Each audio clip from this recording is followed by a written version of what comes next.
Welcome to Motorhome Tour. In this video, I will show you how we renovated this motorhome and how we created cozy space for traveling and living.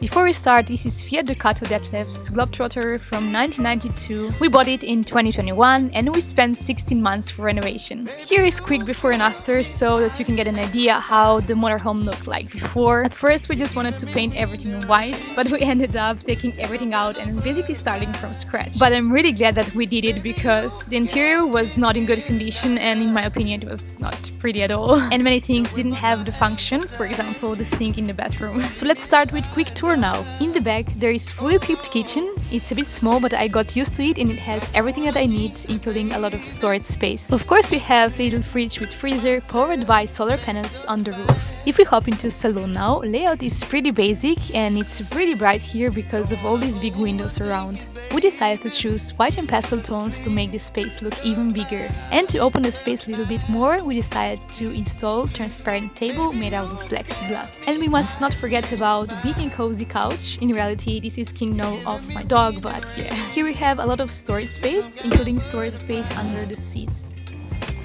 And in this cabinet we keep monitors for solar panels that are on the roof. We have 2 big solar panels on the roof, so we are completely independent in terms of electricity. Driver's cabin didn't change much except of white cover on dashboard. We still plan to do something here, at least cover the seats with nice seat covers.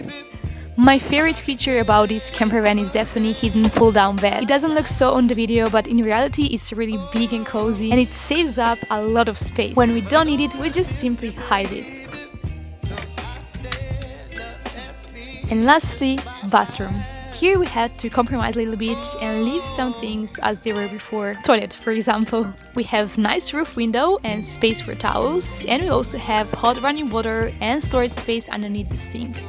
Here we have a toilet and a shower. I was really skeptical about not having shower cabins separately, but it turned out that this system works just fine. And there is another cool feature here. If we pull out the shower from this little hole, we can wash things outside or take outdoor shower. And yeah, that's our tiny home on the road. I'm really proud of what we created with zero knowledge. Right now we're traveling with it on Lanzarote Island. If you want to see more adventures, don't forget to subscribe. See you next time, guys!